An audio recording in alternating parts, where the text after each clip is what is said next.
एक बार शरद ऋतु की ठंडी रात में सुनसान ग्रामीण इलाकों में हवाएं चलने लगी और पत्तियां प्राचीन आत्माओं की फुसफुसाहट की तरह सरसराने लगी। जंगल के बीचों बीच हॉलोब्रुक मैनर अंधेरे और रहस्य में डूबी एक भव्य हवेली थी। इसके भयानक छायाचित्र ने उन सभी के दिलों में सिहरन पैदा कर दी जिन्होंने इसकी खस्ताहाल दीवारों पर एक नजर डालने की हिम्मत की। नगरवासियों ने दबे स्वर में उस शापित इतिहास के बारे में बात की जिसने जागीर को त्रस्त कर दिया था।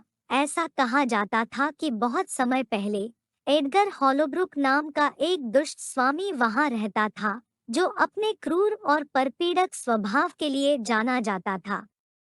उसने ग्रामीणों को गुलाम बना लिया, उन्हें अकल्पनीय भयावहता का सामना करना पड़ा, और जिसने भी उसका विरोध करने का साहस किया वह बिना किसी निशान के गायब हो गया।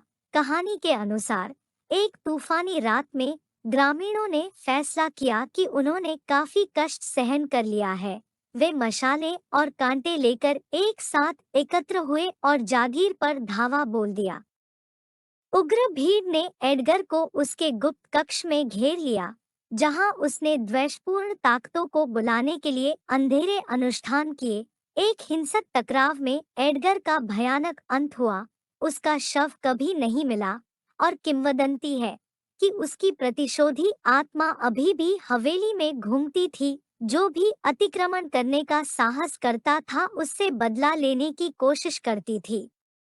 साल बीतते गए और जागीर स्थानीय किंवदंतियों का विषय बन गई।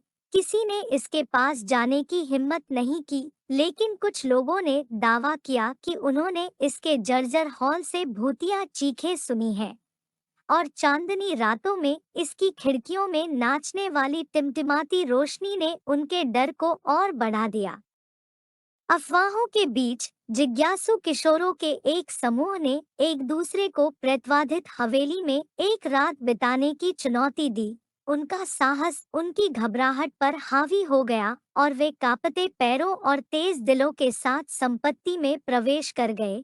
जैसे जैसे आधी रात करीब आती गई, अजीब चीजें सामने आने लगी। दरवाजे चरमरा कर खुल गए और अपने आप बंद हो गए, और परछाइयां उनकी दृष्टि के कोनों में नाचने लगी। हवा बर्फीली हो गई और कदमों की धीमी आवाजें हॉल में गूंजने लगी।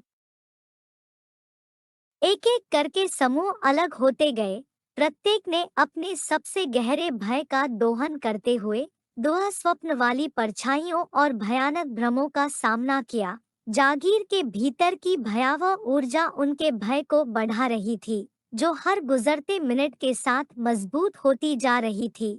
हर गुजरते घंटे के साथ किशोरों ने खुद को एक बुरे सपने में फंसा हुआ पाया और हॉलोब्रुक मैनर के अंधेरे अतीत से डरावने क्षणों को फिर से जिया। द्वेषपूर्ण उपस्थिति ने उनके दिमाग के साथ खिलवाड़ किया, वास्तविकता की उनकी धारणा को विकृत कर दिया। जैसे ही सुबह हुई, बचे हुए लोग अंततः जीर्णशीर्ण पुस्तकालय में फिर से एकत्र हुए, जहां उन्हें स्वयं एडगर हॉलोब्रुक की एक छिपी हुई डायरी मिली। इसके पन्नों में उन्हें उसके द्वेष की वास्तविक सीमा और उसके द्वारा किए गए भयानक अनुष्ठानों के बारे में पता चला। अभिशाप को तोड़ने और तामसिक आत्मा के चंगुल से बचने के लिए दृढ़ संकल्पित होकर उन्होंने हवेली से बुराई को दूर करने का रास्ता खोजा। प्राचीन मंत्रों और अपनी नई दोस्ती की ताकत से लैस होकर उन्होंने उस कमरे में प्रतिशोधी भावना का सामना किया जहां एडगर का अंत हुआ था, इच्छाओं की चरम लड़ाई में। किशोरों ने मंत्रों का जाप किया, जबकि प्रतिशोधी भावना ने उन्हें बुरे सपने से पीड़ा देने की कोशिश की। आखिरकार वे अभिशाप को तोड़ने में सफल रहे और बुरी ऊर्जा खत्म होने से हवेली कांपने लगी। जैसे ही सुबह की पहली किरणों ने खस्ताहाल दीवारों को छुआ, हवेली का काला इतिहास एक बार फिर से खुल गया। हॉलोब्रुक मनोर से निकले किशोर अपने कष्टदायक अनुभव से हमेशा के लिए बदल गए। वे जानते थे कि जागीर की भयावहता उनकी यादों में हमेशा के लिए अंकित रहेगी और एक कठोर अनुस्मारक के रूप में काम करेगी कि वे कभी भी दुष्ट आत्माओं की नींद में खलल न डालें। और इसलिए हॉलोब्रुक मैनर जंगल के बीचों बीच अपनी मौन निगरानी में लौट आया।